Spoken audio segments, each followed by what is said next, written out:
Welcome everyone to our meeting, and I'd like to officially call the meeting to order and start with comments from the public regarding items that are not. Do we have this on?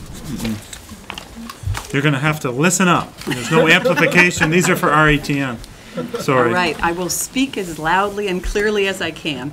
We're going to start with comments from the public regarding items that are not on the agenda. Are there any comments for items that are not on the agenda?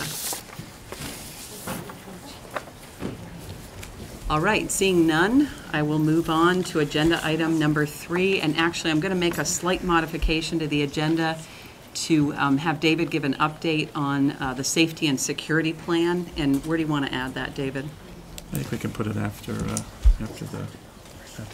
4. Okay, we'll make that item agenda 4A will be an update on the safety and security plan for the district. So we'll move on to agenda item number 4, which is an update on the current status of the Howard Center's permit to open a methadone clinic at 364 Dorset Street. And I'd like to start out by inviting the district's legal counsel, Pietro Lynn, to give us an update on the status of the DRB's hearing last week. Elizabeth, thank you. As you know, on January 4th, the DRB issued a decision. It denied our appeal and affirmed the issuance of the permit to the Howard Center for the methadone clinic at 364 Dorset Street. We are now faced with a decision that must be made within 30 days of the determination by the DRB as to whether or not an appeal will be taken to the environmental court. And I'm, of course, looking for guidance from you as to how best to proceed.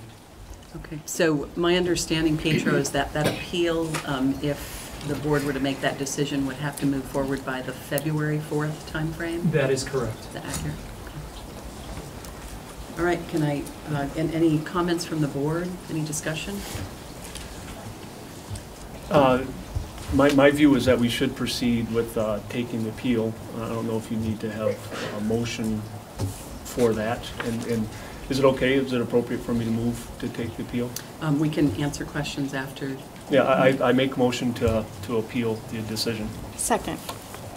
Okay, we have a motion on the table to appeal to the environmental board within the 30-day time frame, and we have a second on that. Are there any other comments? Questions? All right, I'll take a vote on. All in favor of approving the appeal to the environmental board, say aye. Aye. Aye. And that motion passes. Yay.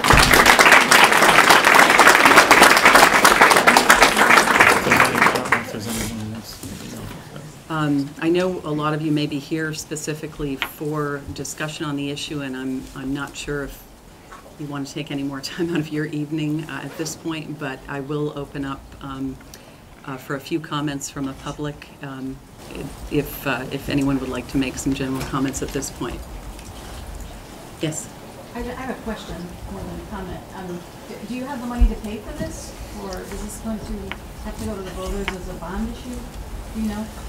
I think at this point the investment is fairly nominal, and I think we have some contingencies within this year's operating budget that would cover the next step of the process.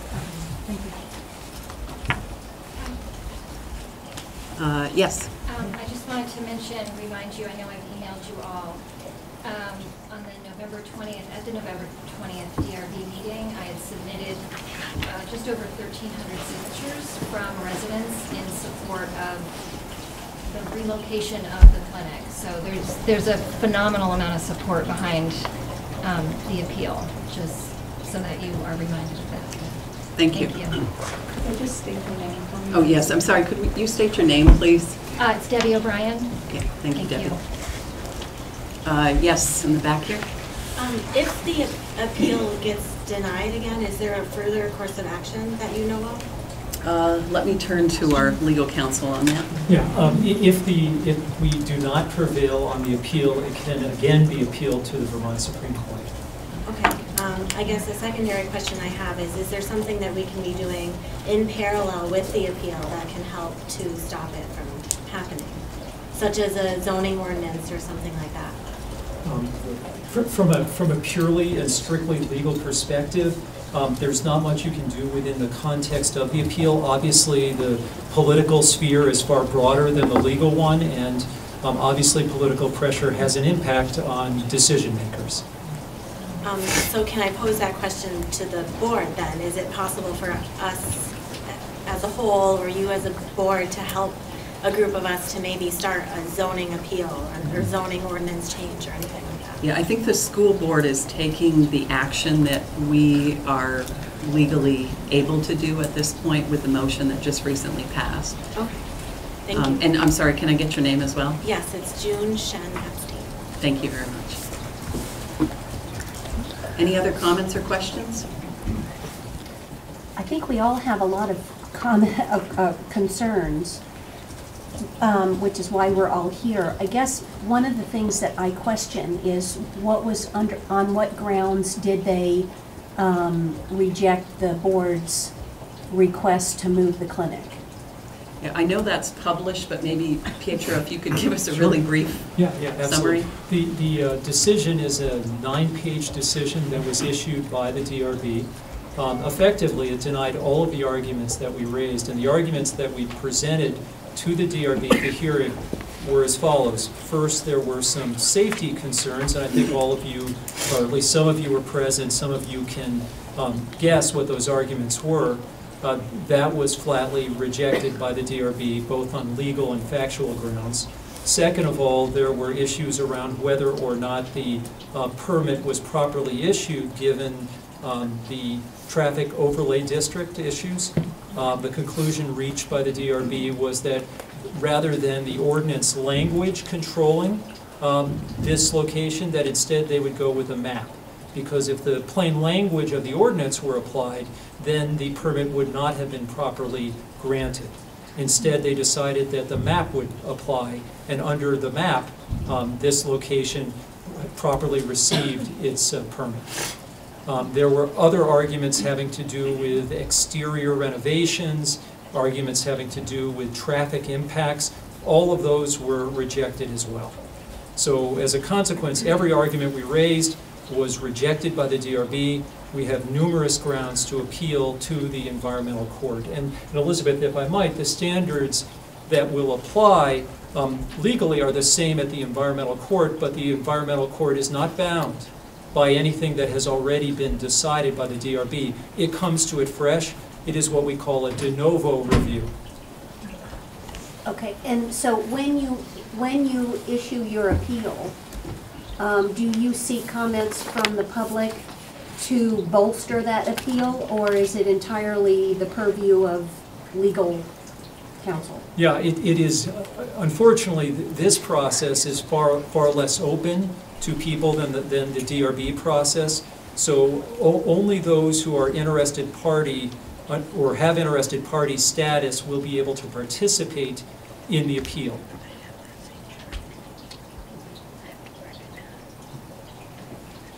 Another question? Yeah, I'm sorry, could you identify I'm yourself? Kathleen Hall. Thank you, Kathleen. Yes. Lisa Levitt, another question for Pietro. Can the Howard Center start their renovations now with the DRB ruling? Terrific question. There is a mechanism that exists to request that the court stay their ability to engage in the renovation work. At the same time, there is obviously a significant risk if they were to lose on appeal, then all of the work and the money invested in renovations would be lost. So there are two mechanisms that exist that might prevent them from engaging in those renovations. Yes. Can you explain the process of or the timeline for the appeal process? And also, if it fails, has the school board considered any extra security or personal measures? Yeah, could you identify yourself? Glenn Briggs. And thank you. Pietro, you might as well just stay I'm silent. Mr. Briggs, we have 30 days from January 4th to file a notice of appeal. That is followed by an additional 20-day period in which to identify the issues which we hope to present on the appeal. And the security issue is one I can't answer, and I throw that back to Elizabeth. And I can't respond to that at this point, but certainly what motivated the appeal in the first place was the safety and security of our students and staff. Any other comments or questions? Yes, could you identify yourself? I'm Beth Ross.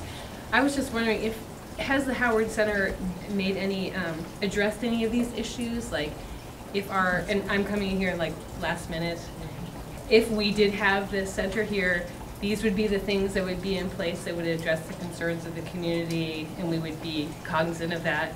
Have they done any of that? When we were doing some due diligence in the early stages, latter part of the summer, there was some education that the board received relative to the security measures that are in place at the current location. So I think we're aware of that, but there haven't been specific conversations relative to this current location that I'm aware of. David, is that accurate? I'm not sure whether this is appropriate a comment for this meeting or not, but I think it's important because we had a similar conversation about pedestrians going to school at Central, and which we wrestled with earlier last year. But one of the things that concerns me as a homeowner in the neighborhood, as well as having children come here, is that if there's a methadone clinic where it's proposed, then there will be my kids will not walk to school. I will drive them to and from 100% of the time, because I don't want them being pedestrians past or near a methadone clinic. And I guess I'm curious what percentage of the people that are here feel similarly, because that is going to impact the traffic flow and the congestion in that area. We're in the neighborhood that doesn't have bus service, and similar to not letting my kid walk to Central because there are drug addicts and homeless people that live in the woods next to Central School. There are also drug addicts and homeless people that live in the woods that surround the ballparks for these buildings, so cutting through is already a non-issue, but now if there's a methadone clinic along Dorset, then they're not going to go that way either. I mean, we're sort of precluding any opportunity to have people walk to and from school from the surrounding neighborhood. So I think, again, what the board has done tonight is informed you that they're wanting to move forward. So much about what decision will be rendered will be, dependent upon the court, environmental court. We, as administrators, will make logical decisions based on, risk and, whether it be transportation, et cetera. So I'd like not to necessarily go so forwardly to say, all of the things we are doing, but yet we're going to be smart and safe and sensitive to the needs that are brought forward to us around student, staff, community. Okay, well, I just wanted safety. to make sure that went into your environmental impact, is that you're going to have a whole lot more traffic, private vehicle traffic going there, because my kid won't walk. If there's a methadone clinic, they have to walk by. Well, again, and that is in part was the position that we've taken before is around the traffic overlay district and the traffic density, which Pietro alluded to earlier, and so that again But you're not allowed to rehash that in this piece. The board hasn't publicly informed you what specific areas they're going to be addressing to the environmental court, but it will be probably similar to those issues that we've had before. Oh, you're not allowed to say? Right. No. My name's Dan Chanton. Just adding to hers, the traffic impact is not going to be just on Dorset Street. So it's going to be all through the city area, because there are going to be, as she said, probably 90% of the people in this room are going to be driving their kids to school or to dance class and such. So it's not just the school to the methadone clinic, it is the whole area. And if that goes outside that zone that they're talking about, that's something that needs to be. Right, you And can we get rid do- of the sidewalk, because nobody's gonna be on We it. do understand, I mean, from the school perspective, we understand there's considerable concern on impact outside of the school. Again, we're sensitive to that, but we're most sensitive to those situations and programs that run around that affect our schools. Right. And so, Well, the we're schools not we have to negating. go to, I That's mean, right. We're you not can- negating other factors, other businesses, et cetera, that may be affected, but that's not our place. Our place is really to do the things we need to do to safely support our students and staff. And you. All right. Great, I appreciate the turnout and the interest in the issue. And with that, I'm going to move to agenda item 4A, which is an update on the safety and security plan. So I want to provide the board, and again, it wasn't on the agenda, but we've amended the agenda to do that.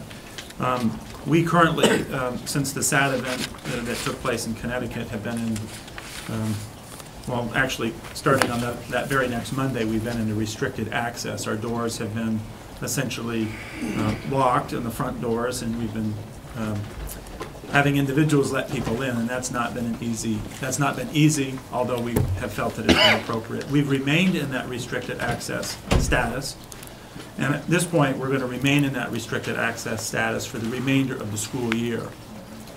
The district will, as soon as we possibly can, will be installing additional hardware on the front entrances of all of the schools that will allow for two-way communication and the opportunity to be, the often word is buzzed in. And so that will currently happen. We're hoping that that will be completed within about a 3-week time frame. During that time frame, we'll still stay in the restricted access status. Again, protocols and procedures, administrators and myself will be working out, more of the specifics about that. And again, there are a lot of different circumstances that you can imagine go on in a school day, school year. It's not as simple just to say the doors are locked. There's larger volumes of people that come and go. So we'll be developing some protocols and procedures to handle that.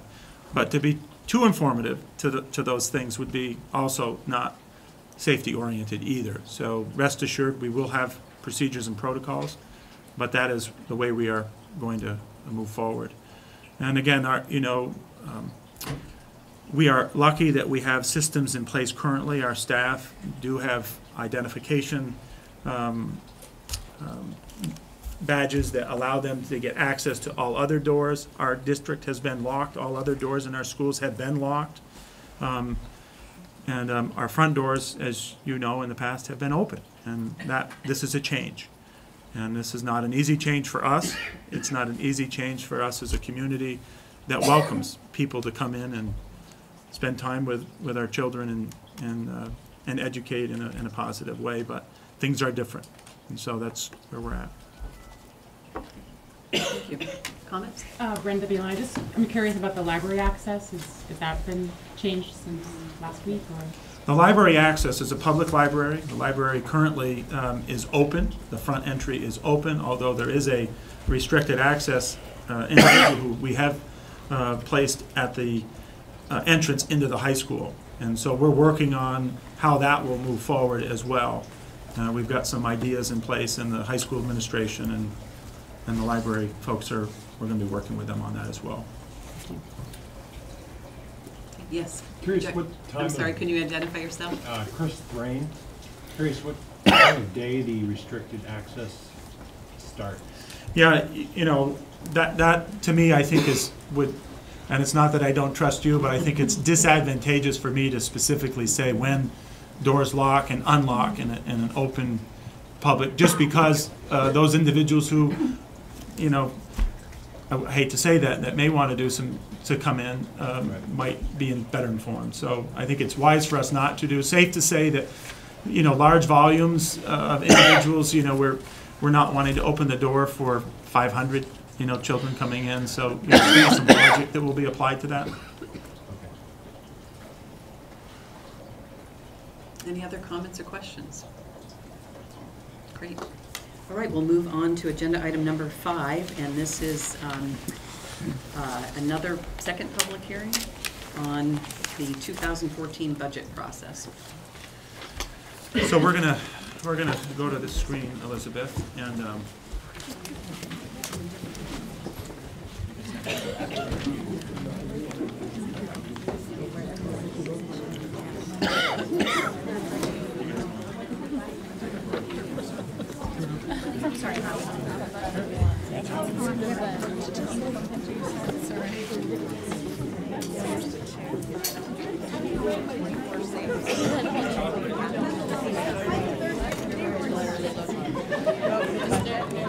These are the people who are voting yes.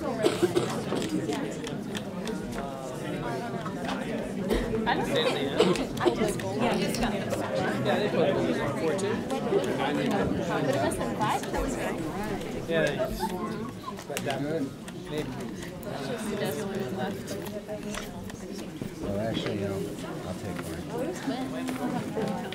Oh, hot off the press.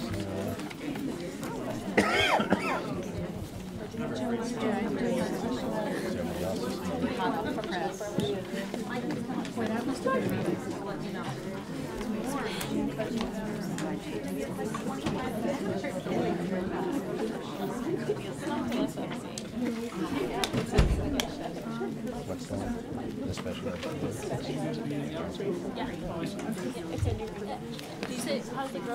We love you. We love you. I said we love you. Did Julia score? Years ago when I was a baby.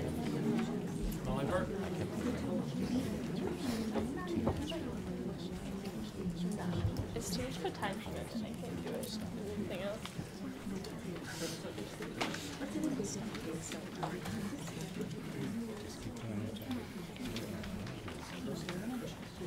They're nice.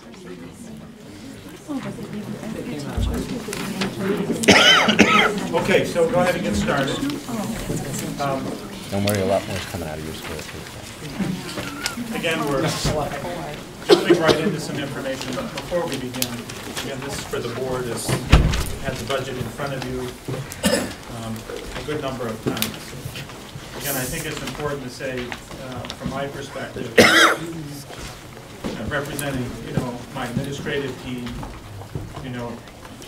I'm presenting a budget to you tonight, a recommended budget.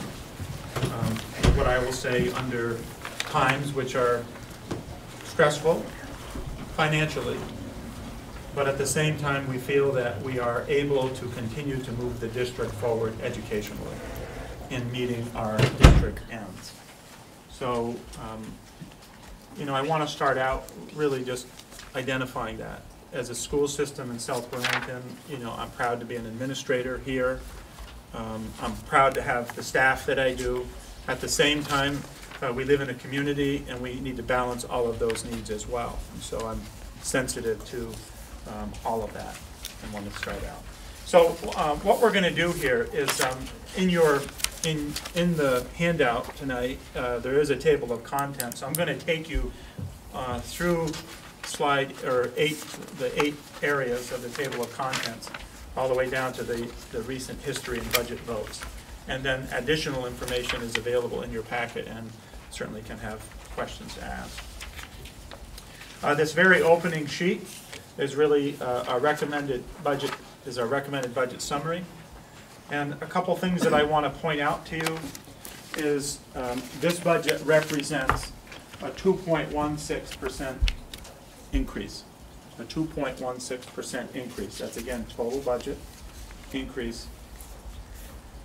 The other area that I want to let you know is that a significant component is our local revenue. And John, you kind of hover over these areas just so you can follow along.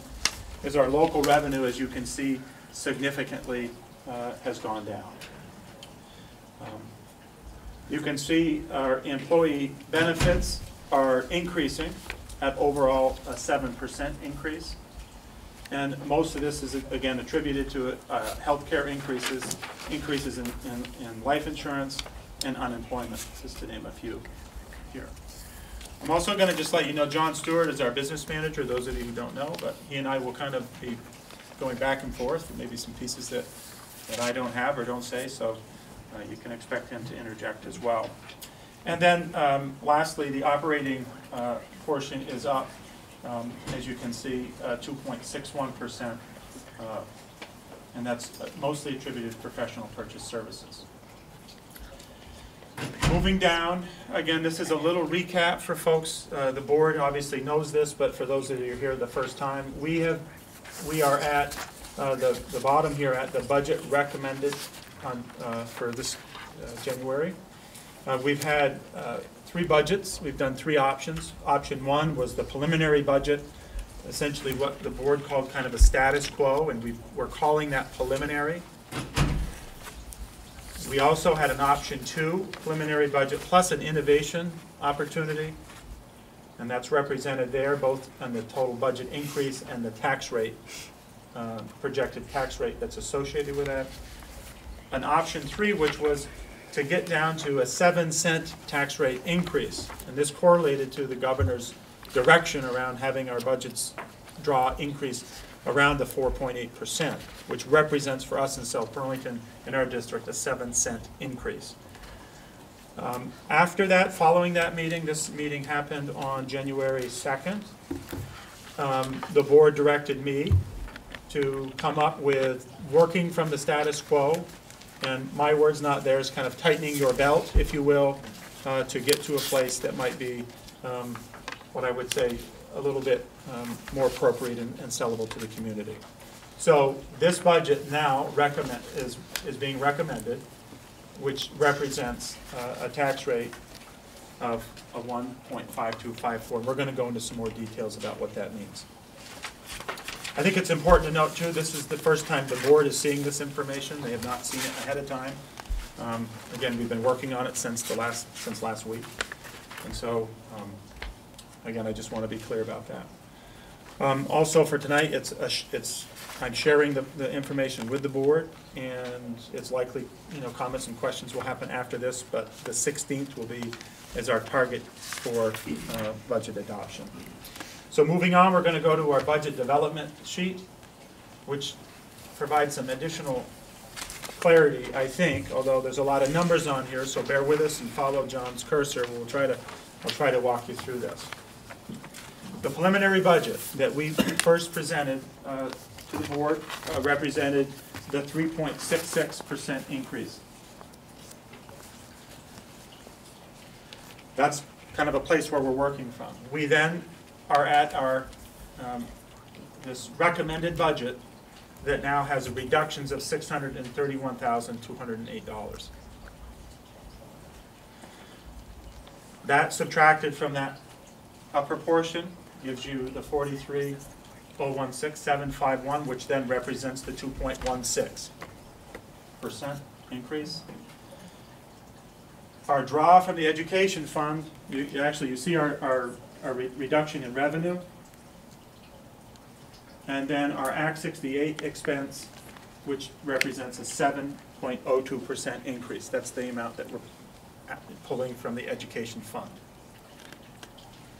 David, could you just recap for the audience who maybe isn't as familiar with the reduction in local revenue, just the contributors there? Sure. Yeah. Actually, we're gonna get to those places, John, or do you think? Is that we will. So we'll tease that out, I think, as we go. But if not, we'll make sure to come back. And then, really, the other part here that I think is significant, or other players in this, really, as a result of that, we do have slight downward turning equalized pupils, not much, but then represented here. Those are all factors that walk into that. And then these factors equate to, again, with our common level of appraisal, represents an 8% increase or 11-cent tax rate increase. All right. Important components here on this budget development sheet that we've continued to use in years past. This represents on a $322,000 home, which is the average home in South Burlington, it represents a $369 increase. And again, important to note, before income sensitized. There are individuals that are income sensitized that then would pay a fixed fee. And again, they would not be in that same, they would not be obligated to pay this. This budget that's being presented tonight does have to be divided into two parts, a Part A and a Part B. This is the last year of the law that requires this. In the future, it will not have to happen like this. But we have to do it this way, and this is the breakdown that currently exists in both Part A and B. We're a little unsure about what will go into B. That's the amount that has to be there. Obviously, within our budget, we're going to be thinking soon. We have to do this again between now and the 16th about what goes in there. All right? Questions from the board before I move on? John, anything to add? No, well, the reason the vote has to be split, it's the first time our vote has ever had to be split. And a lot of districts this year are going through this for the first time. Our draw from the state education fund is 7% increase, and that's more than inflation plus 1% allows your budget to grow. So that's the reason our budget, it's not our spending, our total expenditures, but it's the amount of revenue that we need to draw from the ed fund. And that might not make it any more clear for you, but there is a reason why it has to be split, and that's the reason. It's our draw from the ed fund is higher than a formula that was set up 4 or 5 years ago by law. And are we going to see a recommendation, David, about what goes into Part B? You will. I'm not ready to do that tonight. And again, that will be something that I will be working with administrators on as well, and John to figure out what goes into B. Are we going to see it before the 16th? Yes, you will. Yeah. Could you talk about what happens if you get one vote on A and a different vote on B? Or? Yeah, I can respond to that. You need to have both pass, but you don't need to necessarily have them pass all together at once. So if we pass A and not B, you don't have to go back and vote A again. You have to just go back out and vote B, or vice versa. So, but you do have to have both. And I know we've had a lot of changes in charters and state statutes as well, but if the budget, the primary operating budget, say Part A didn't pass, and Part B, is it reverting to the prior year's operating budget?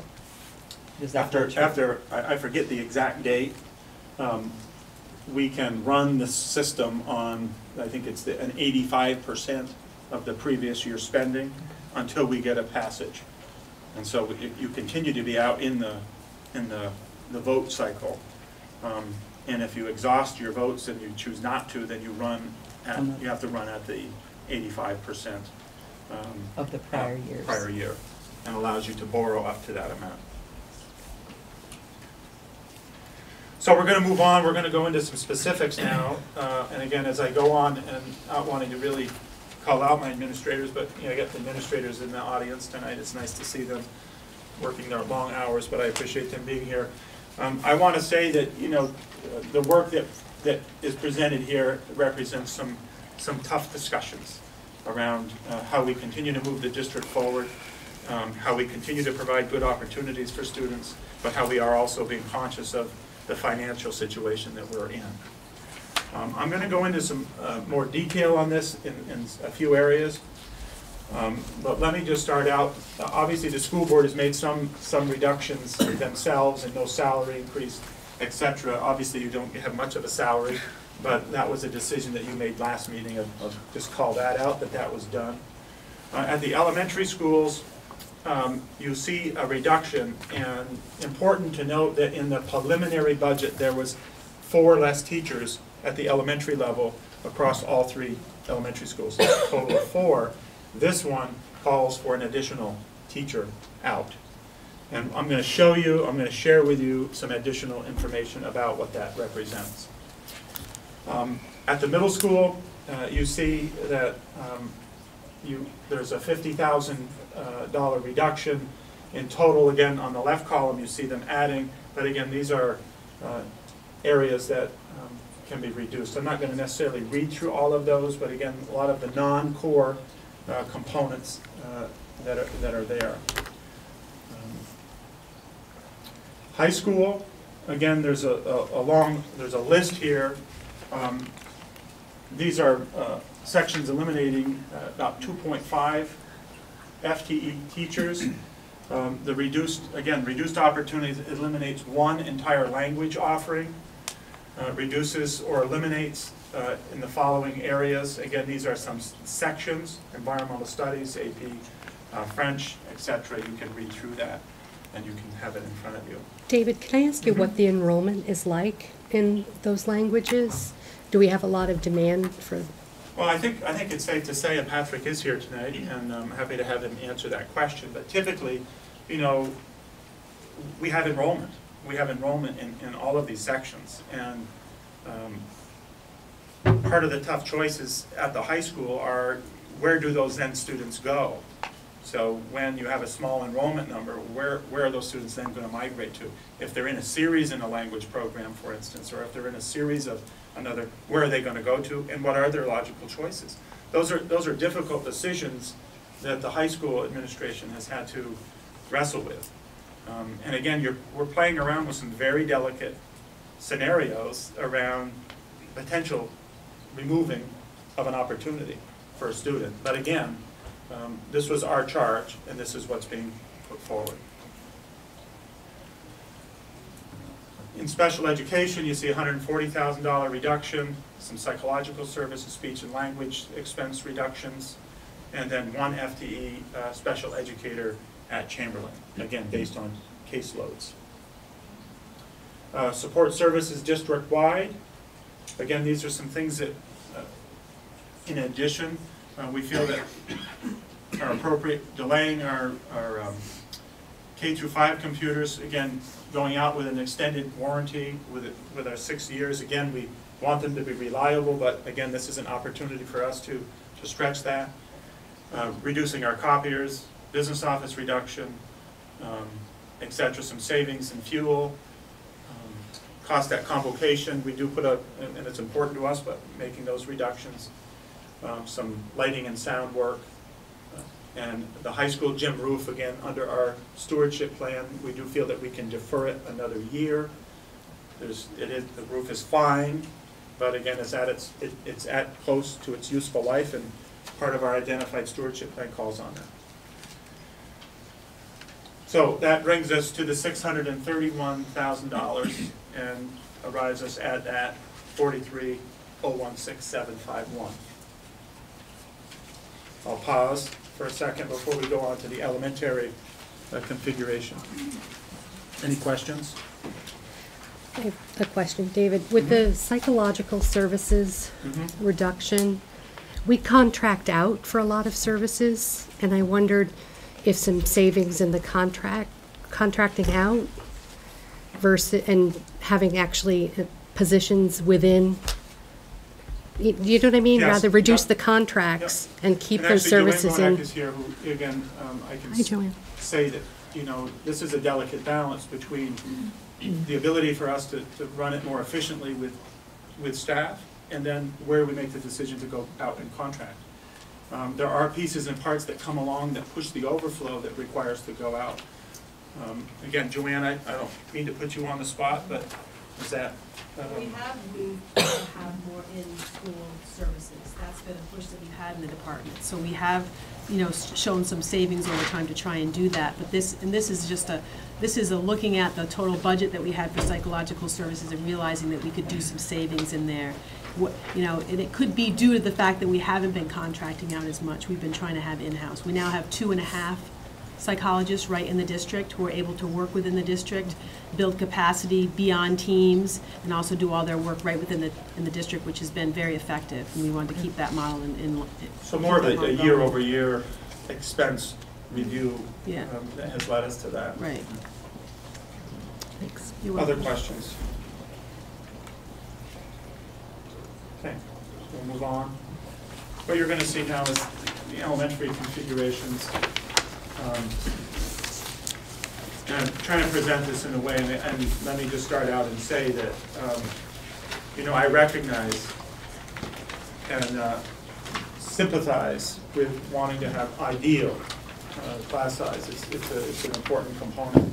At the same time, you know, I need to, given all of the current situations that are facing, need to make some hard decisions. And so administratively, these are some hard decisions for us. So what I want to walk you through here is just a chart, our current enrollments and then the projected enrollments. And let me just start out by saying projected enrollments are often, you know, they're changeable. Again, our predictions on kindergarten is based on kind of our average roll, and we have information that helps feed that, and we've been pretty consistent. Although that's been upticking for us for the last few years. We've had more than we thought. As you know, the board actually put 3 additional teachers into the budget last year at the end, actually following the budget. And so what this represents is 5 less teachers. So district-wide, you see on the top portion here, the numbers of students across our district, again projected for 13-14, projecting 13 less students and 5 less teachers. What follows below is the class size average. It's simply dividing the number of teachers by the number of students and giving you an average within our grades as in the district at each of those areas. And so you can see those. I think it's important also to note, you know, I'm mindful of our policies and procedures, both our contractual ones and our optimal, desirable class sizes as well. And so what we're about to do, we'll take a look at each individual school. So we'll move on and we'll talk about Central School for just a moment. At Central School, we have 1 less teacher in this mix, and 3 teachers across every grade, and you see the correlating numbers represented. They have a total then average of 18.6 when you do that. When you just do K through 3, it's 17.1 basically when you look at K through 3, these top 4. With the bottom, obviously, you can see is right at the 21.5. Moving on to Chamberlain. Again, Chamberlain, this is a tough situation because of the number and the simple math and of the number of students, particularly we're going to see here in the 3rd grade. So you see the total 2 less teachers, and then you see the averages accordingly. It's very hard, obviously, if you were to change that to 2, you see what happens very quickly in kindergarten. And these are some of, you know, obviously, all of these are critical grades to our students. But again, this is a decision that I've made here at 3rd grade, which drops that to 2 teachers. The 2 teachers at 47, and bringing them obviously to 23 and 24 respectively, and with a 17 and a 17.6 average across the board. 18, it's an 18 average on the top 4 with 3rd grade included, and then this is obviously lower. So let me pause there for a second. I have given you some information according to our policies that are currently out there. I've given you some of that information in the explanation. Questions before I move on? Did you want to cover Orchard with this? I'm going to go to Orchard next. Okay. Yeah. David. Yep. You have quite a few future 3rd grade Chamberlain parents here. At what point would you like us to Elizabeth, comment? maybe I would recommend let me get through this, and then if you want, you could open up some questions regarding that. So for Orchard, you see that there's 2 less teachers, and the corresponding averages as well. At Orchard, it's 18, you know, K through 4 is the average, 18.8, and then down here it's at an average of 20 for a total average in the school at 19.2. So, again, we're definitely, I'm telling you, we're in the upper, you know, the upper limits. I, again, have communicated with the administrators and worked with the administrators, you know, there's support systems around our students as well that I think can make this continue to work effectively for us. So let me pause, Elizabeth, for you and answer any questions that you might have. Does anyone on the board have any questions? Comments? Why don't we take a minute then, David, and open it up to the public? And yes, would you identify yourself, please? Sure. My name is Kelly Canales. Many of you know me as an employee of the South Burlington School District. While this is true, my stance tonight is that of a concerned parent. My 7-year-old daughter, Michaela, is currently in 2nd grade at Chamberlain School. Thus far, she's had a wonderful school experience. Michaela's a vibrant and unique girl. She has lots of energy, which can sometimes be hard to manage. As you can imagine, this can be challenging within the regular education classroom. The teachers that Michaela has had thus far can only be described as exceptional. When my husband and I were deciding where we wanted to purchase our home, South Burlington was one of the few towns that we considered, and a large part of this desire was due to the fact that we knew our schools in this town were among the best in the state. While we understand on many levels that finances are tight, we're deeply concerned that cuts made in staffing will have a negative impact on our schools. In the proposed budget for next year, Chamberlain's staffing is slated to be decreased by 2 teaching professionals. One of these positions would directly impact next year's 3rd graders. Therefore, the 3rd grade cohort will be placed into 2 classrooms, each comprised of 23 students. As a parent, this does not sit well with me. Research from the Journal of Educational Psychology says approximately 75% of the students identified with reading problems in the 3rd grade are still reading disabled in the 9th grade. Given this information, I'm deeply concerned that we are doing an injustice to these fragile learners. While not all students have learning challenges, each student deserves to have his or her individual needs met and accommodated for in the classroom. By having class sizes of 23, this individualization is in jeopardy. It's unfair to ask our professionals to attempt a task that is nearly impossible. When I think of my daughter and her individual needs, I am sure that each and every teacher at Chamberlain School would try their very best to help facilitate her learning and encourage her to be a confident young lady. By adding 7 additional students to her class, I know some of the time the teacher would be spending with Michaela will now be allotted to other students. This is not the teacher's problem, but a systems problem. I'm not sure how many of you are familiar with the new Common Core standards that are coming into practice. One important overarching goal from these standards is that students, upon graduation from high school, will be college and career ready. In my mind, there are certain criteria that would make students college and career ready. This would include having solid knowledge in the areas of reading, writing, and mathematics.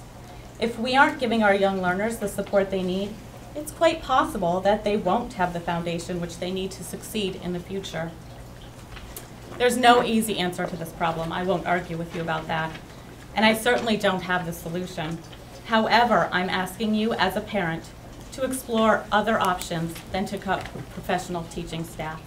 Please think about my daughter's right to an appropriate education, an education that continues, that we would like to see continue to be exceptional. And this is my little girl.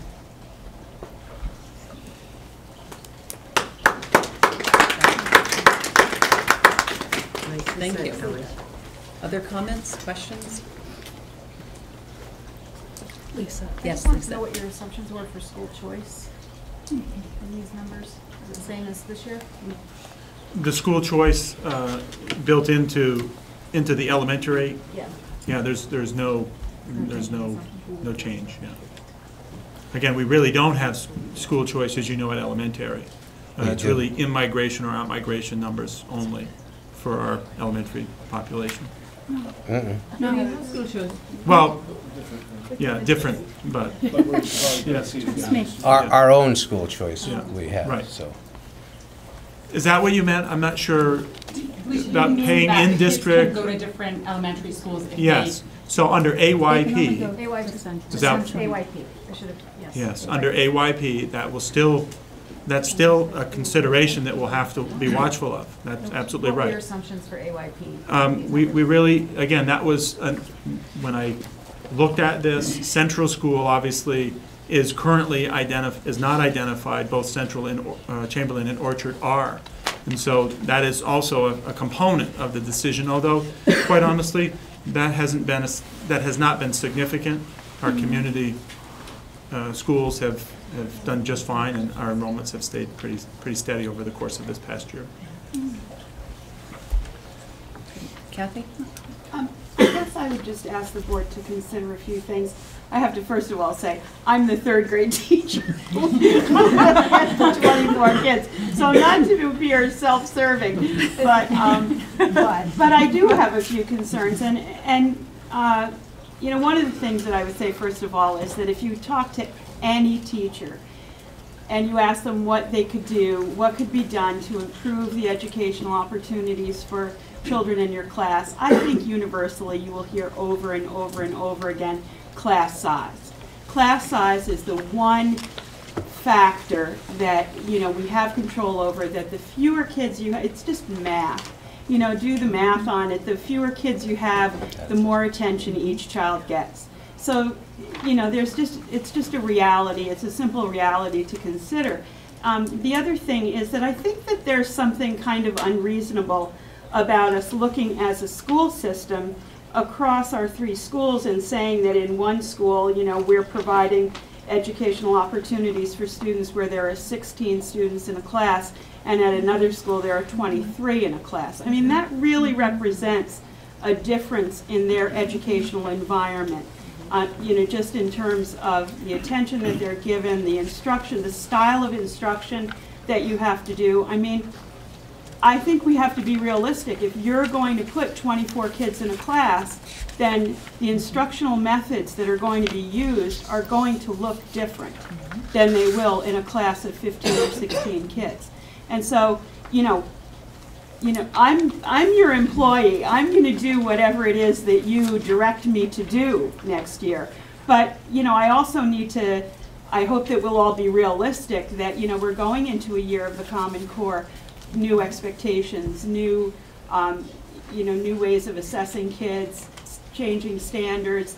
And it seems as though, you know, we're going to have a few classrooms that are really spiked in a disadvantageous way as those new changes come about. So, you know, just from purely a reasonable point of view, I just don't think it's reasonable. And you know, I think when we talk about reductions in the budget, we try to talk about the places where it will impact students the least. And you know, if you're reducing a teacher and you're consolidating 3 classrooms into 2, you are absolutely impacting those 46 or 48 students. Their education has just been significantly impacted. And so, you know, I admire the work that you do. I think that, you know, I can't even imagine creating budgets like this, but I would hope that you could take a closer look. And I know that if I was, you know, speaking, I don't know if the 5th grade teacher from Orchard is here, would probably say the same thing, although I'll also say, you know, we've always kind of acknowledged that as you go up, that you can have slight ticks upward in terms of kids' independence and everything else. But I think 3rd grade is a really dicey place to be putting classes of 24 kids. So, thank you. Thank you, Kathy. Yes. My name is Megan Sweet. Parent of 3 children at Orchard, one who will be a 2nd grader next year. And I just noticed that's one of the classes that will exceed the maximum average, and I'm wondering what is the maximum average? Our maximum average in the elementary, you know, for K through 3 is 20, not to exceed. So it's, again, K through 3 is the maximum not to exceed. This is again under our policy that the board currently has. When you go up to 4th through 5th, it's 25. Obviously, we have average ranges and we have optimal average ranges. The optimal average range for K through 3 is the 16 through 18 is identified. And again, these are numbers. These don't represent children. Obviously, you know, those can significantly change based on needs. So again, this is what the board has as a policy. So this would be a change in board policy?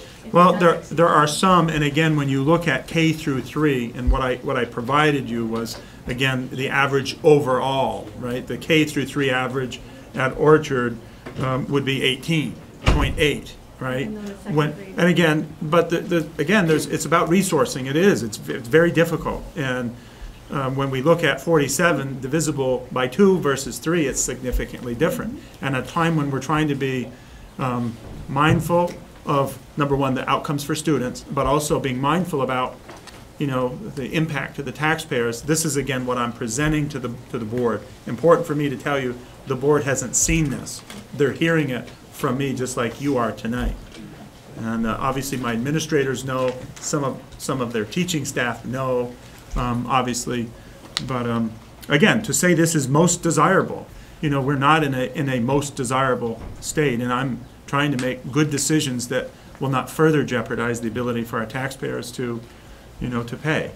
So that's again what I'm presenting here.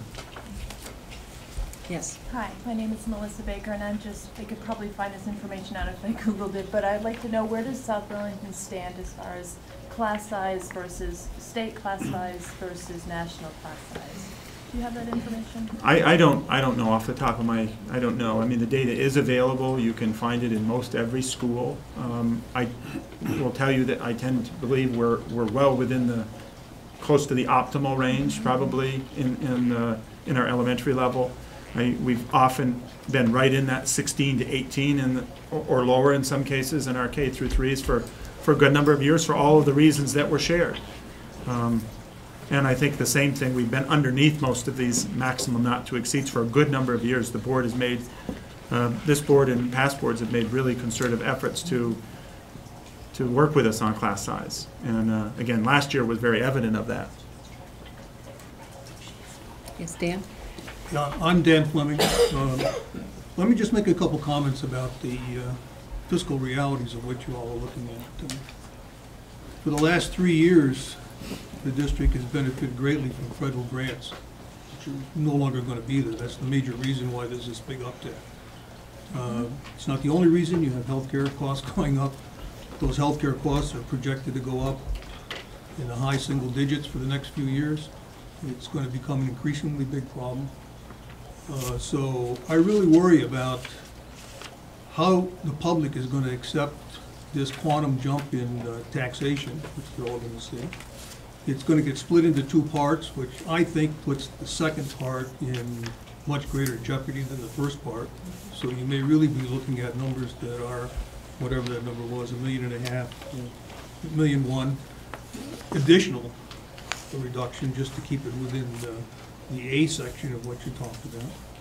So I'm curious as to where you see this going in the future. I mean, is this going to be a one-time hit to the tax-paying public, and then we're going to settle down as we accommodate the absence of these windfall grants, or is this trend going to continue?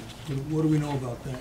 It's actually going to come up here in just a couple of slides. We have some projections for the FY15, Dan. That was something that the board did ask, and we wanted to provide. Again, it's some estimate to the future. We have to make some assumptions, but you'll see that come up, the FY15 projections. Also, the board does have some of that information by your side for further reading. Okay. So we'll table that until we get to that discussion. Yes? My name's Donna Kazmarek. I have a second grader at Chamberlain who's going to be a third grader lumped into this large class. And just looking at the numbers, as the board is considering approving this budget, I'd like you to consider the fact that when you look at it, at Chamberlain, you may be talking about a 13-14 budget with this 23.5 group of kids. But the 4th grade and the 5th grade will also only have 2 teachers.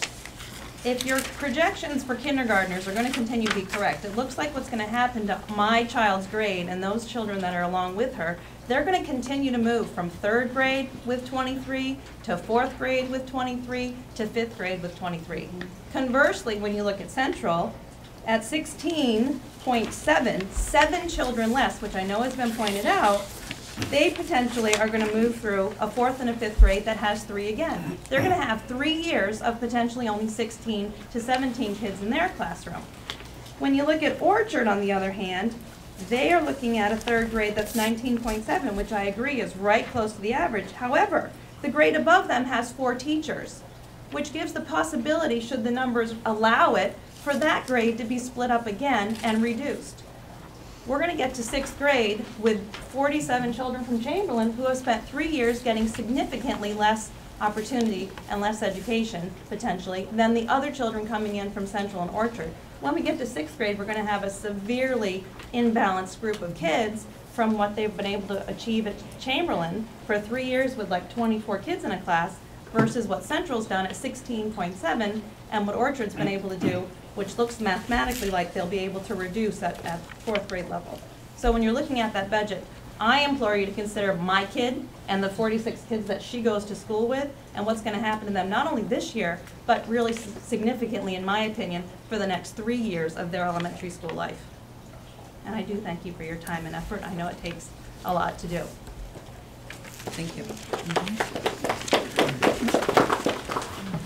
Any questions or comments before we move on the budget discussion?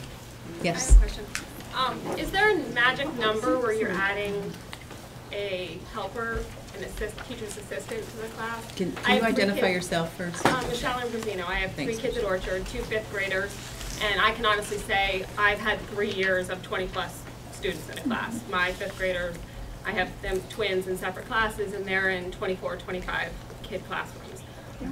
It's been a fabulous experience for them. I honestly can't say we've had a problem with 20-plus kids in a classroom, ever. I have bright kids, great students. But they've always had somebody else there. You know, there's always been someone in the classroom with them, which has been, you know, a remarkable experience. They've had an opportunity to read with other teachers, to do math with other teachers. I have 2 advanced math kids who leave and do math with someone else. I have a 2nd grader who will be in 3rd grade next year who's in an average size classroom. And I think the teacher, you have to know your teacher, and she's in a classroom where her teacher can handle 20 kids without a problem. So I'm just wondering if, you know, these larger classrooms, do they have helpers because they're larger classrooms? Well, typically, we don't assign assistants just based on the large class size. Often, assistants or resources would be provided when we know there's additional needs for students that are in the class to assist the teacher in getting, you know, making the instruction available to them. In addition, our schools have resources, whether it's in math or literacy, as you spoke about, that allow for some of that flexibility between teachers and resources to make some of that happen. So you can, you know, differentiate your instruction and do some of those things. Again, I want to be clear, you know, a larger number in those lower grades are difficult. But again, part of what we're proud to have in our system is that we do have resources that we're able to respond or talk about ways we can do that. And again, in this situation that I'm proposing to the board, recognizes the resources, although not great, because we'd like to serve them all in, but there are resources where we think maybe that can work. So again, that's a charge between teachers, administrators, around making that happen. Whether that constitutes some added resources or not, you know, those are all part and play within the school. Yes, Brenda? Yeah, so I moved here 5 years ago from Needham, Mass, which is a suburb of Boston, and our average class size for elementary was about 23 at the time. So when I came here, I felt it was an incredibly rich experience to have so few kids. You know, some classes have 15. I think that people are somewhat spoiled by the fact that we've had such luxury in the past. But I've spent hours with the budget since last week because I was thinking, okay, there has to be some place where we can find some money other than cutting staff. And I would urge any parent to spend a few hours with the budget. It's nearly impossible. 70% of the dollars are people and benefits.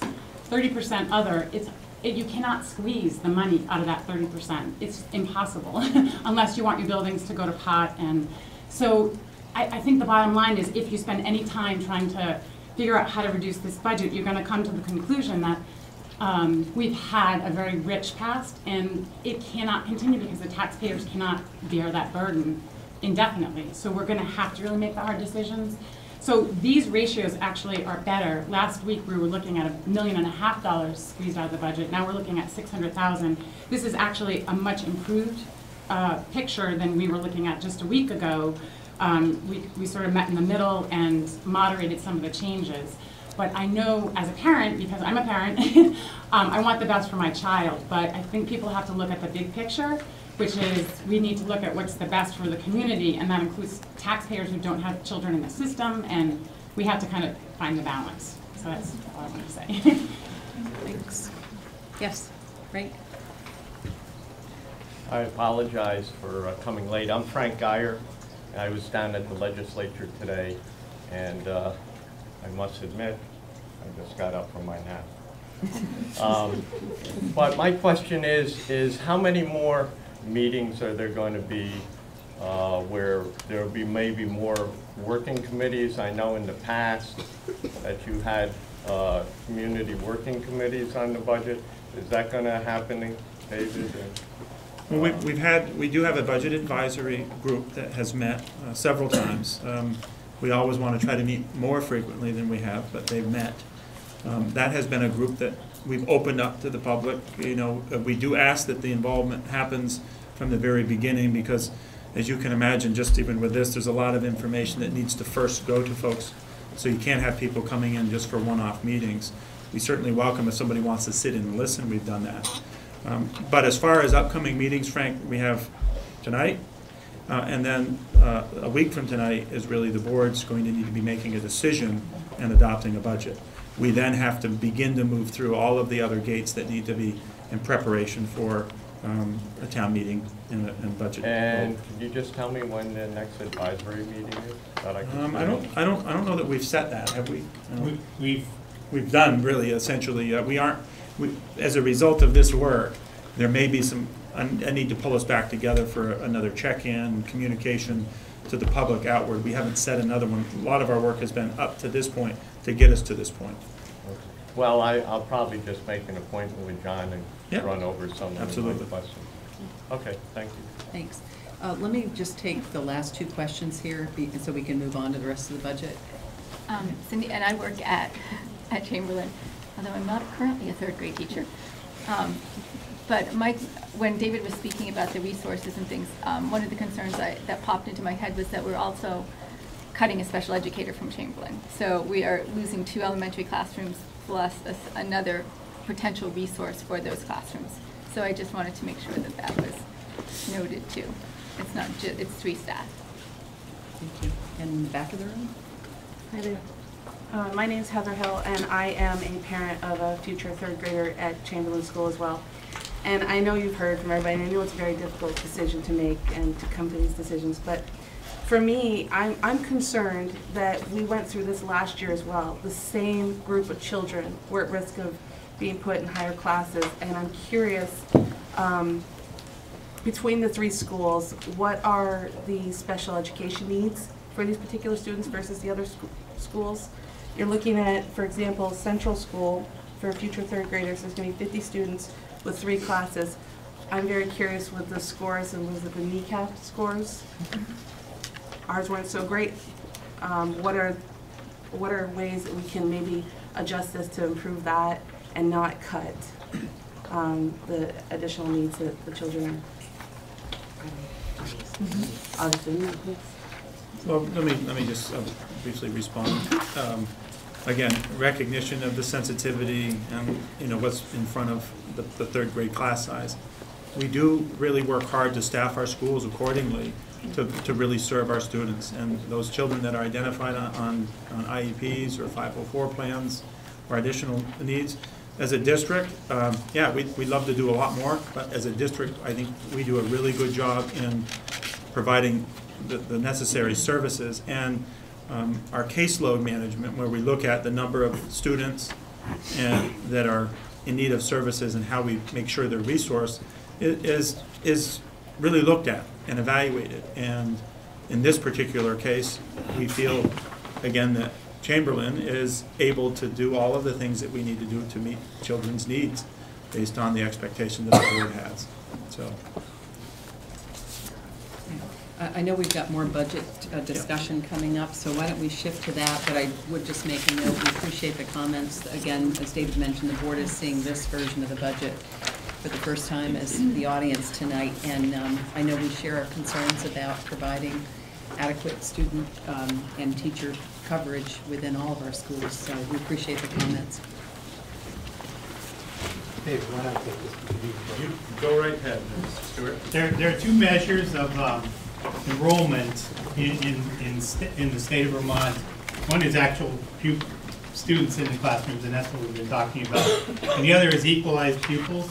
It's part of our state funding formula that, for instance, a high school student gets rated at 1.12 of a student, and K-5 kids, K-6 kids actually get rated as one student. So there's weighting put on the mix of your student body, and our enrollment is, for equalized pupils and enrollment, is stayed really stable with just slight decreases over time. And this equalized pupil sheet shows where we are. In the last 5 years, we've gone down about 1% per year. This year, we're down 0.7%. From 2,397 students to 2,381. Now, the issue with this is when we've lost in the count 17 students, it's about $14,000 per student that the district would get from the ed fund. So when even one student, or even it's measured in 0.33, down to the hundreds. So even a third of a student is about $4,000. So it's a key component, and we work really hard to make sure these counts are correct and check them and all that kind of thing. But our trend is down about just under 1% per year. If you look at other districts that are K-5 districts, comparable districts in Chittenden County, Colchester's change this year is similar to ours, but over the last 5 years, they've lost about 7%, 6.6% of their equalized pupils. Milton is kind of in the same position. They've lost 2.3%. Burlington is a district that's growing. So that's just information to see where we sit with other districts. I would imagine that Colchester losing 17 students and Milton losing 39, it looks like, have some budget issues there just because of that. So these are John said, we just misannounced K-5, these are K-12 districts, similar to us. Obviously there are others around the state. These are just a few that we called out just to provide you, again, mostly Chittenden County, just to be clear. And then our enrollment total for next year is projected to be 2,485. It's a little bit of statistics and it's a little bit of guesswork on what size of kindergarten class will be, how many kids will stay in the system, let's say, through how many kids actually go from the 5th grade into the middle school. Is there some droppage to private schools, that kind of thing. So once again, it's a little bit of a decrease. That 13 students that you saw on the teacher-student enrollment sheets is reflected here. We also have 131 students right now who come from other districts at the high school. So 90 of them are from districts that have no high school, and there's a few of these kids actually at the middle school. And then we have school choice agreements currently with Essex, Burlington, and CVU, which make up in the high 30s of the number of kids. So that's our enrollment, and that's where we stay right now. I'm just going to pause just for a quick second, John, and just brief for the board and the audience can hear too. But the choice agreement currently, as John said, we have students that come to us that don't have a high school. That's choice. Those are our island students and Georgia students that John indicated about the 90 students. Then the other 30 students come through our choice agreements under what we say Act 150, that agreements that we have with Essex, Burlington, CVU, and ourselves. And that currently has been rewritten as Act 129. And it's likely, again, with the understanding that money does not follow the student. That appears to be the way in which it is going to move forward at the present time. I've met with other superintendents that represent this area, and again, they're not interested. They want to honor the specifics of of Act 129. So again, I'll be working with the high school administration, specifically at work, and you folks on where we go from here. Again, that's not something that we again, we've benefited, and we believe, quite honestly, the benefit has been quite great to the students that have come to us. And so I just want to allude to that. Again, this is new information for you folks. This meeting just happened, and Pat Burke has also been involved in discussions with other administrators around as well. So more to follow on that. Okay, we're going to move on to some budget history for you. We have this is our last slide for the night. This next slide is going to talk about a period of history for us, starting back from 2007, and again, going to represent and show you some of our past, both overall budget increase and tax implication. So over the 8-year history, the average increase percentage would be again, if we push this budget would be to be approved at 2.2% increase, it would represent an average of 3.1. The tax rate increase percentage, obviously this being a percent would be high, but it represents a 2.77% increase. We'll move over to the right here a little bit just so you can see, based on that same 369, that would be the increase on a average home in South Burlington. Remember that number from our budget development sheet. And then you can see some of the tax rate history if we did not have the carryover. This was a request that the board had. Again, they're seeing this also for the first time. I'm going to let John just explain columns I and J a little bit more clearly for folks. Over the past 5 years, the district received funds that were greatly increased from the federal government mostly for ERA, passed through to the state ed fund. The district received $1.2 million and $1.1 million 2 years in a row that passed through the ed fund. If that wouldn't have happened, taxes would have been increased at the local level to do what we were doing at that point in time. Another big, large grant from the federal government was the federal jobs bill that we received about $600,000. In 2011, we were able to use that money to pay for teacher and staff salaries, which then freed up local money to be carried over into the current year. So while our taxes, that enabled us to have a tax increase of 2.78% last year. If we didn't have federal money that had been carried over on these years, last year's tax rate would have been $1.49, 1.4928. So when we were looking at a 2.16% increase in actual expenditures, but a tax increase of 8%, the reason is we don't have carryover revenues that we've accumulated over those past years. So it's a little, typically if revenues are as constant, if your increase in expenditures goes up, the revenues would cover that, and you wouldn't have these ups and downs. But that's why it's been a great thing. It's been a great thing because we had a couple other things happen. We became eligible for Title I funds 4 years ago, and we've also greatly benefited from having a high school where kids want to come to from other districts. The school choice and tuition kids coming here. So again, this provides you some clarity, and I know you heard Dan earlier. Obviously, the board has had conversations. We knew that this money was available. What we didn't know necessarily was some of the other triggers that were going to be happening as well. The prediction on health, all of those other things are factors that those were out of our knowledge and control, although we could be forecasting as well.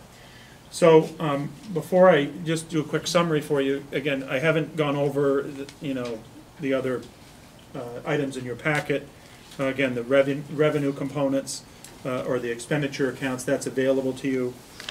Also, the facility stewardship plan that we've presented to you actually at preliminary, that hasn't significantly changed. That's also attached in your in your packet. And then in addition, by your side, board members, is information about the proposed city and school tax rate implications as well. Again, I say preliminary because the city, I believe, is going to have an all-day Saturday event, and they'll be firming those up. And obviously, ours is in flux as well until we go a week ahead. In addition, also, we provided some documentation to that slide that we referred to earlier on the FY15 assumptions that went into that. So that's also at your place as well. Again, I know there are. You've received questions tonight from the community. Again, administrators have worked hard. Again, I know there's been some tough conversations. Again, I feel this budget represents a reasonable increase that you see here at the 2.16% increase and a tax rate. Unfortunately, that is a concern. But again, I think it represents a budget that appropriately allows us to move forward. So with that, we'll stop and answer any other questions that you have. Could you, before we stop, David, cover the 2015 projection? Sure.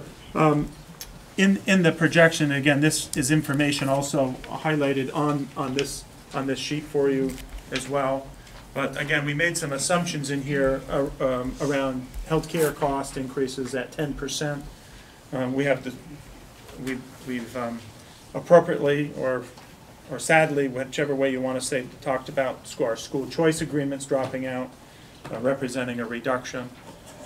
This amount also takes into account the federal spending that was forecasted in the previous, that shows that out.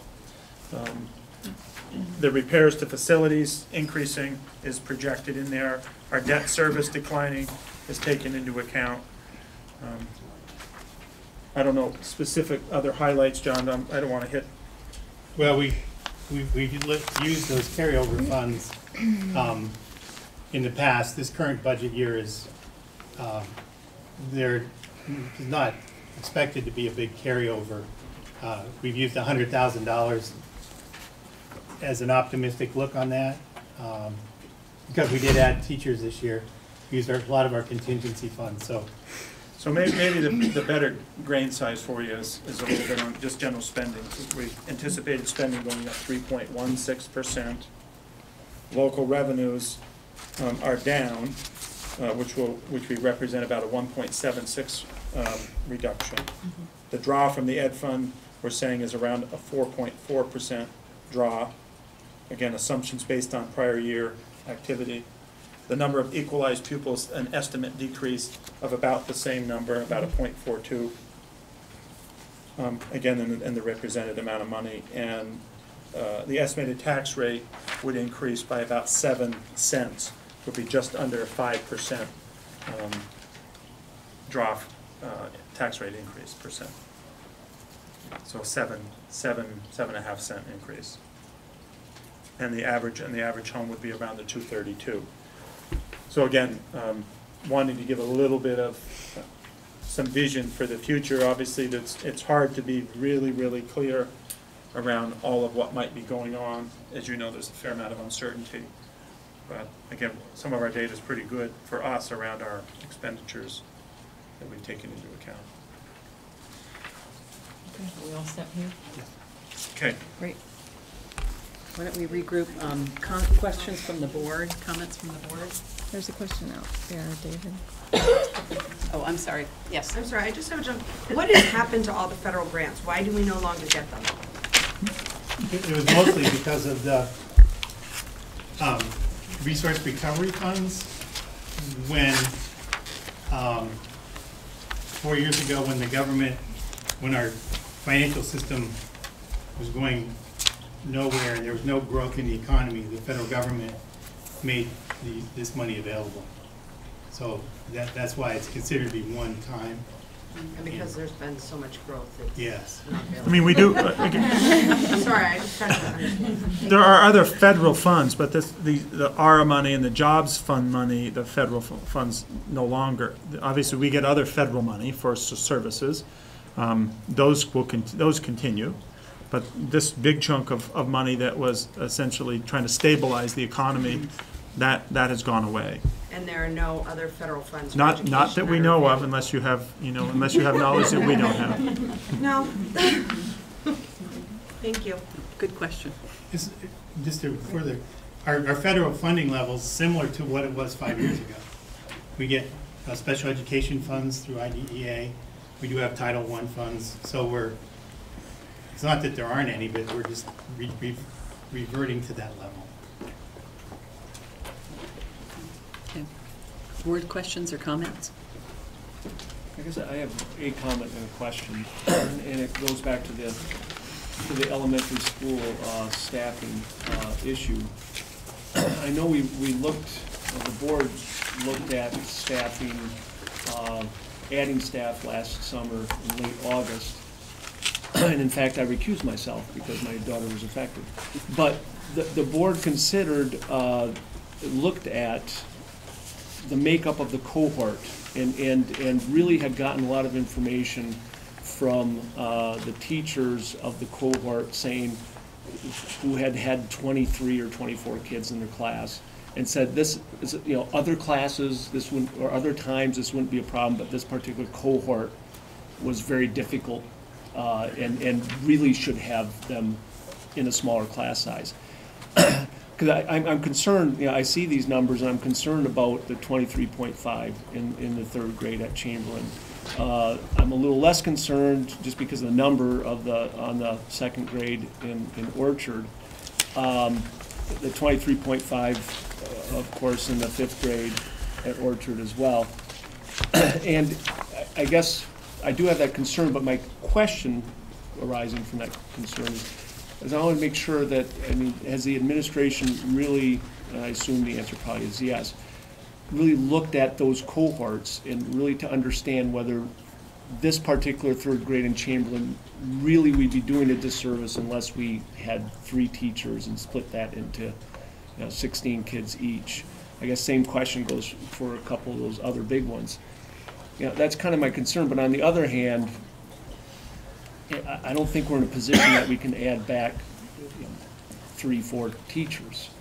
So I understand that it's a difficult issue, but if, let me put it in a slightly different way. Right? If we were going to add back a teacher, we were looking at 4 teachers originally, and then I wouldn't call it the status quo, I'd call it the maintaining the programs budget that we're looking at, because even then we were talking about 4 teachers being reduced at the elementary schools.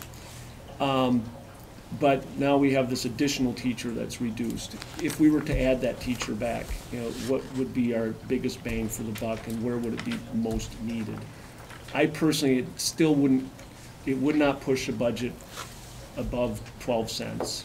12 cents in my mind has kind of been really where I'd like to get at least to 12 cents. And I don't believe that adding that teacher would get us above 12 cents. So that's the one thing I take from this. The other thing I take from it is that I think that the administrators have done a great job in looking for where things can be trimmed back. But that's the one that kind of jumps out and troubles me the most, seeing that number at that grade level. So let me just quickly respond. First of all, the administrators are always, diligent about wanting to, have more opportunities for kids. So, I think that's important for you to know. It's these conversations, when I have a charge, they take it seriously, I take it seriously, and we went to work around where are we going to go from status quo. Obviously, I need to provide the leadership to do that, and so I did. To say I had 100% confirmation and excitement from the administrators about making any would be wrong. But at the same time, I think the administrators and I also understand the impact that you, the board, are trying to wrestle with, and that's, around the fiscal responsibility that also is there. So how can I provide a budget with their support that allows us to move forward, to meet our ends, at the same time being mindful of the realities. What we did as we went forward, obviously me leading that, kind of pushing that and requiring us to get to a point where I thought would be reasonable to present to you. My word's reasonable, maybe not yours. So again, I think a charge for the board could be anything out of this. Again, I want to be sensitive. You're just getting this information just like everybody else is, this next iteration. You certainly can direct me to do some things to look at, if that's the charge. But again, I tried to go forward and be really mindful of the situation that we're in. And not easy also on the looking at the numbers. It's hard. You know, when you look at how to, again, taking a number and dividing it by 2 or 3 is significantly different. And I'm sensitive to that. And in this case, Holly's extremely sensitive. It's important for her staff to hear that she, you know, and I had tough conversations about this, as I have with all of the administrators. They are not in the mode of wanting to give up, because they feel strongly about supporting all kids in many different ways. So there's impact across the board. Can I, do you want me to just speak to the cohort? You know, if I had a magic wand, this is probably not the cohort that I would pick to have 23 to 25 students. They are, you know, 46 amazing, wonderful students, and you know, if we have 23 or 24 in that class, we'll do the best that we can with them. But there would be others that I would prefer to have 24 students in the class. I echo Martin's concerns, and I think what really resonated with me was that we're ushering in the Common Core and preparing for that, and to have a class size that seems inconsistent with the other grade 3s across the district at that level is of concern to me.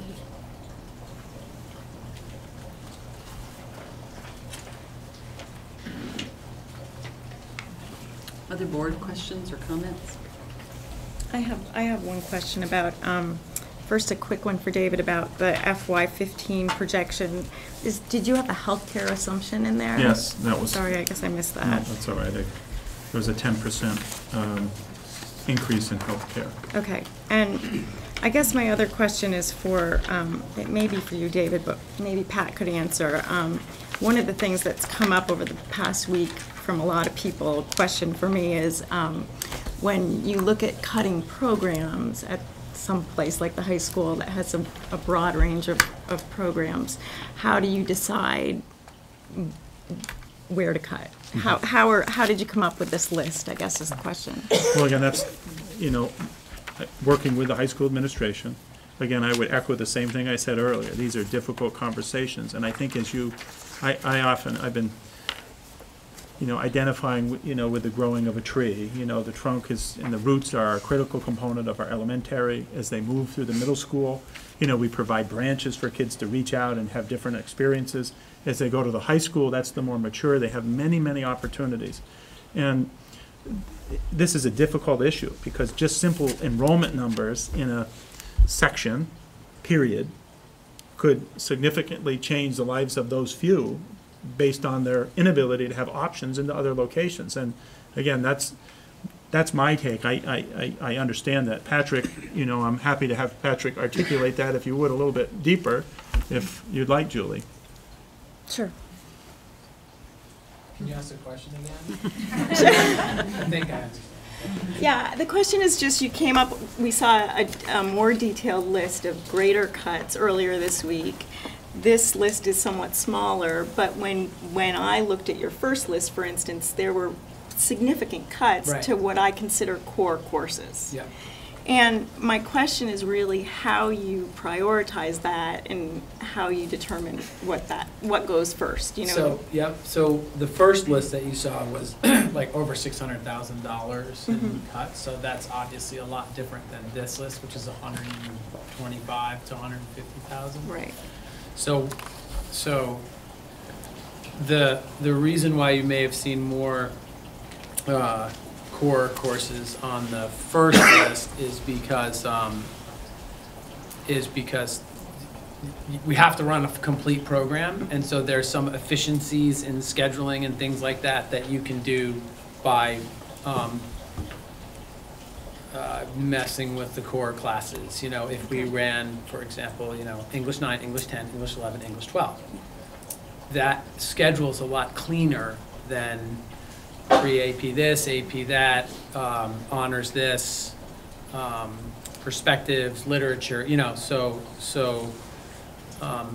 that's an answer to the $600,000 question. And you can play that out across the program in all of the core courses. And then, you know, and then what you're talking about when you start doing things like that is really changing the profile of the student that is now competing in the post-secondary process, you know.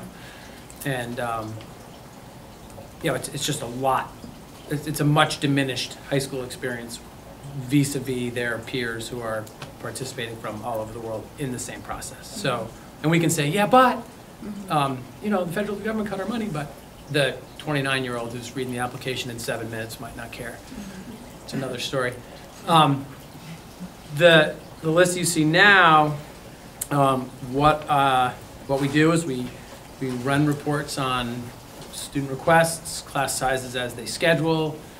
We have to pay attention to articulated programs that we've kind of made commitments to kids, like, you know, you started this, we're going to try to see it through. Courses where there's multiple sections, but what ends up happening, even with the list as it exists, right there, the new one, is take, for example, advanced placement Spanish.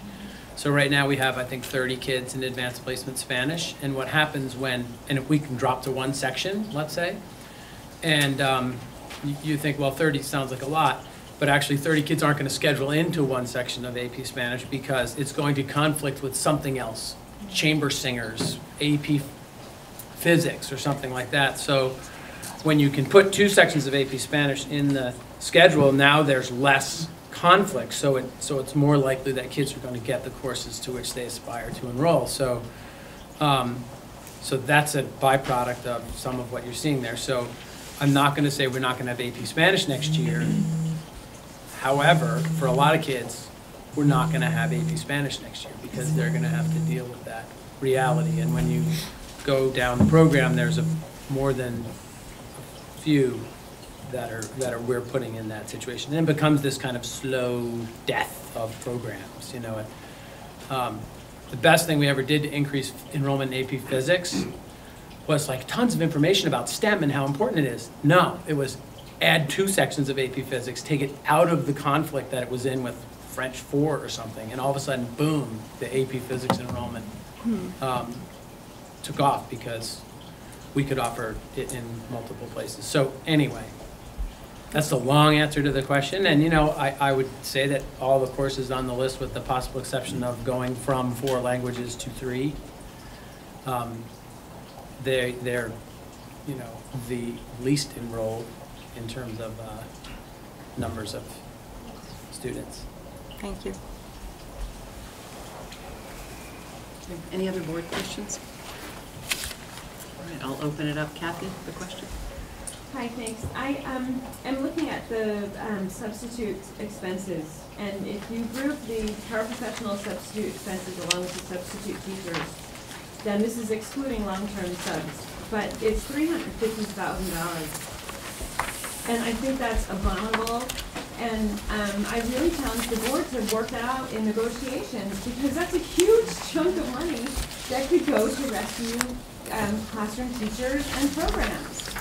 And this is not, you know, it's a loss to our students as well, where they're getting a substitute who may not be qualified in that area, and they're losing education time as well. So it's a quick, easy fix from a, you know, numerical standpoint. And I hope that you can achieve some success there. I really do. Thanks. Another question? Yes, Donna? Yeah, I'm just sorry to backtrack to the Chamberlain 3rd grade, but hypothetically speaking, if we were to move ahead and you approved that our grade to move on with the numbers that they are, and Central Elementary School was to pick up 2, I believe, free lunch program students, that would put them into the realm of having their kneecap test scores looked at, which actually puts them right into the realm of not being something that we could potentially switch to. So my question is this. if it comes next year and my third grader is about to go in a class with 23 and a half kids, and there are kids in a class with 16, and yet school choice is now not an option, is the district prepared to allow my family to move my child anyway? I would say that, again,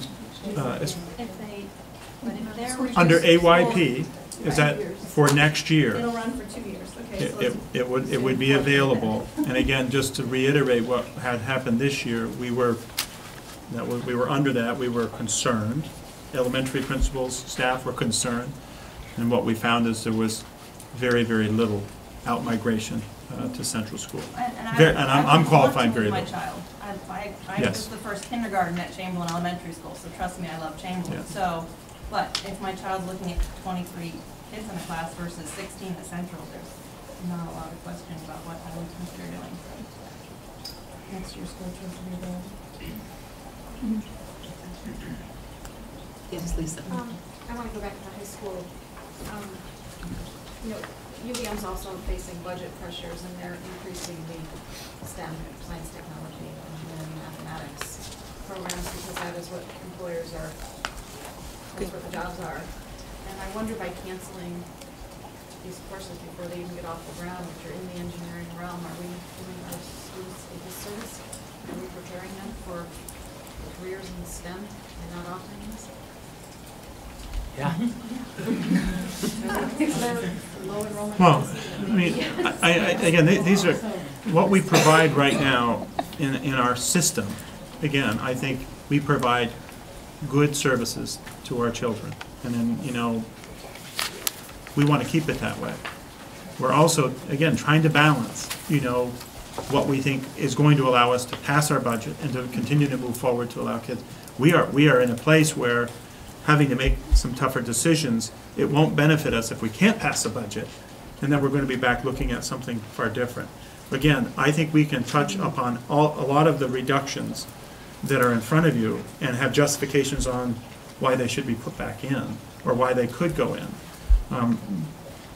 That's what we do. We're really good at that, and it's harder for us to do this. And yeah, everything we take away, I think it will have an effect.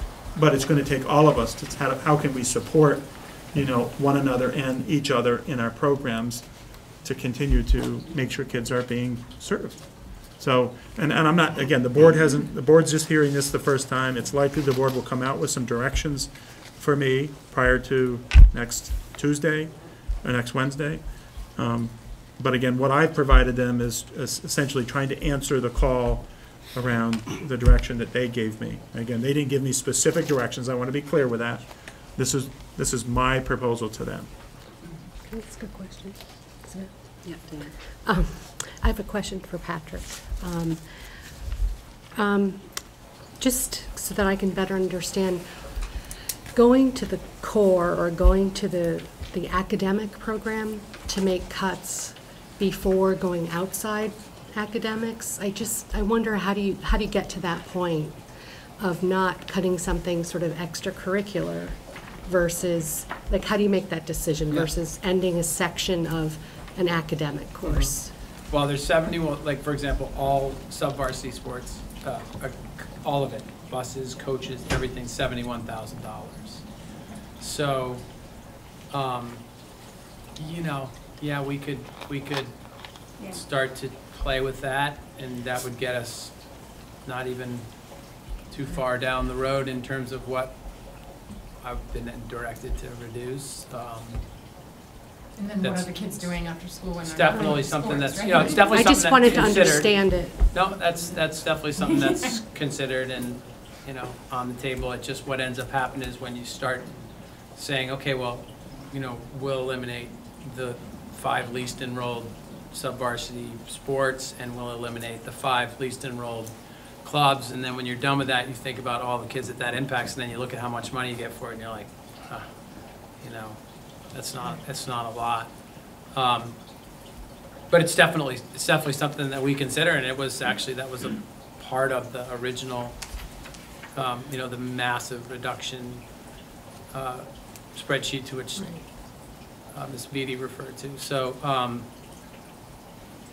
it's definitely something that's, I mean, we always consider those things to be on the table, so to speak, when we look at this stuff. And then that's, you know, beyond that, there's not a lot really that goes into the high school besides staffing. You know, and there are other places like non-instructional staff, like guidance and SAP or things like that, but those segments of our school are pretty close to the minimum that they could be, school nurse, and it doesn't feel like there's a lot of wiggle room there in terms of number of kids in the school, you know. In those classes, I think that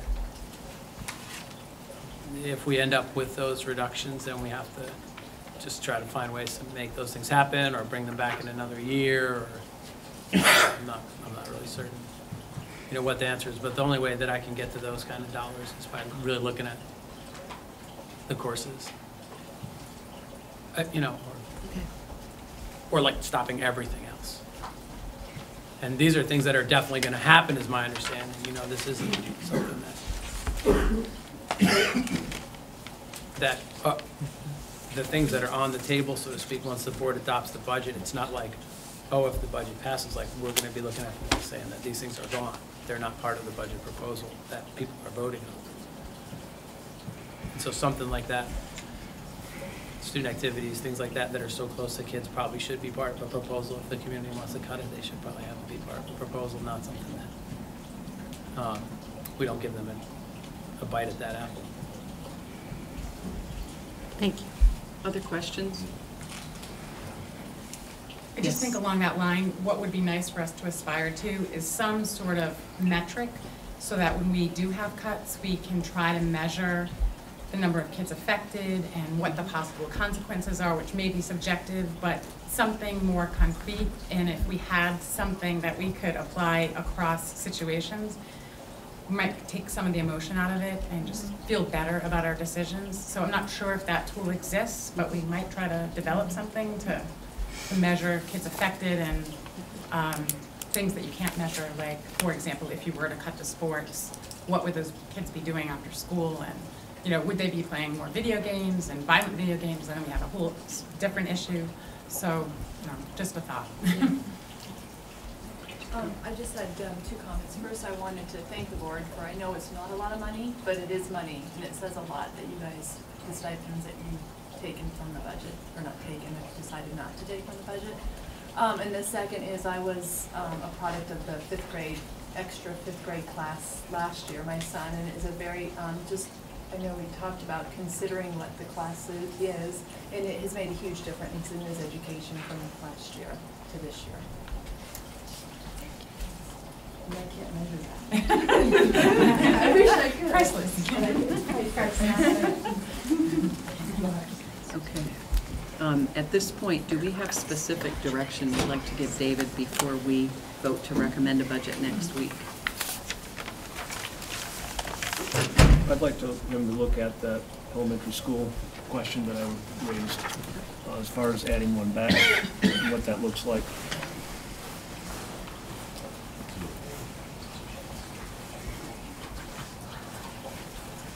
Any other specific direction?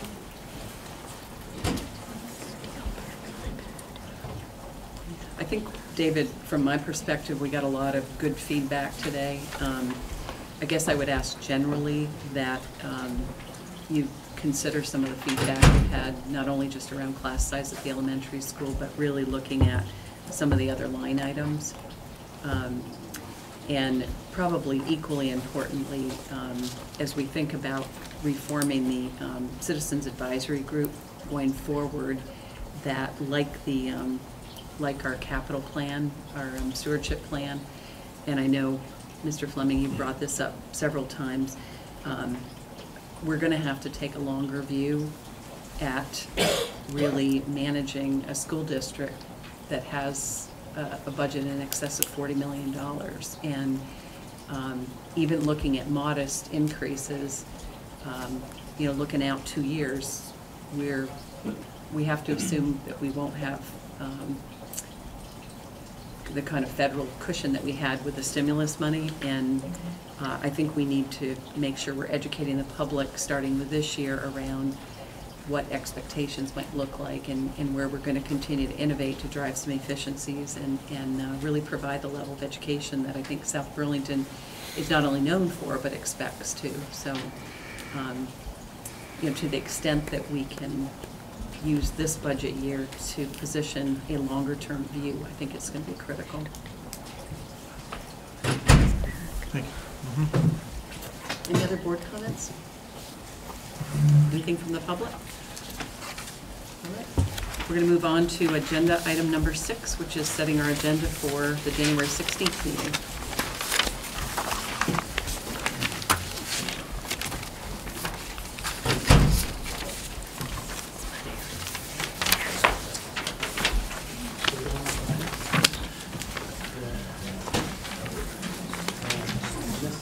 We need to have number 4 next time. The update on the Howard Center. I think we probably should keep it on. If we don't, we should take it off. And just even an update, I think, is a good thing to do, given that there's no update, right? You know what I mean? Just Sure. we keep it on there as a Sure. placeholder. I think that will allow public to be informed about. It's not just forgotten. Okay. All right. Do you have specifics in the superintendent's report? I don't. I may forego that and just keep it that, just to try to have some brevity to the meeting. Okay. I'm sensitive to time. So do you want to take? Yeah, I think we can take it off. All right.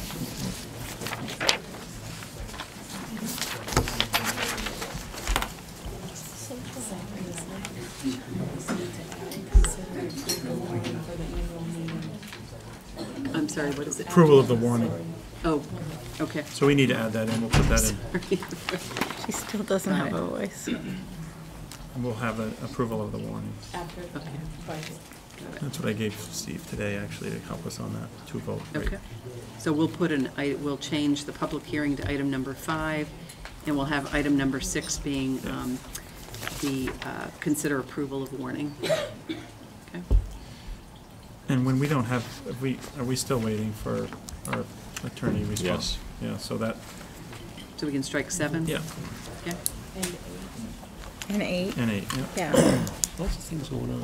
Well, again, the majority of this was set to do budget.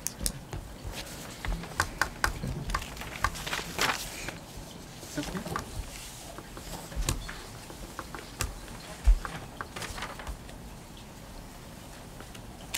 Is there anything else that we have time sensitivity on?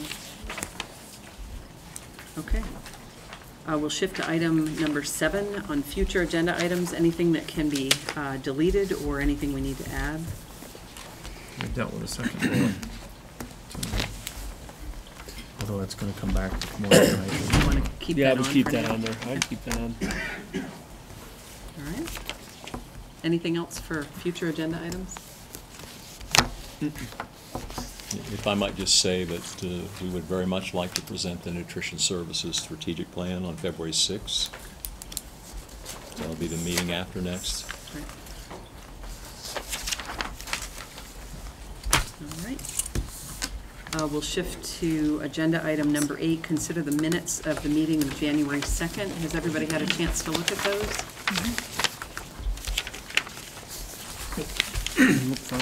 Any changes, comments? All right, without that, by consensus, those minutes are approved. Announcements, David? I have no announcements. There's a lot of announcements out there. I have no formal announcements in front of you tonight. Do we, Emily or Sabina, do we have any announcements or any comments? Let's see, we have, this high school has the winter ball coming up, and we need chaperones, if anyone's interested in chaperones. Where's the winter ball? That's a nice invitation to the board members. That's excellent. That's more than I want to see. I think it's at the Sheridan, so that should be fun. And then exam week is next week, so everyone will be studying and working hard. We hope so. And I'm drawing a blank on the name of the play we have going on over at the Miracle Worker. Yeah, so that's also.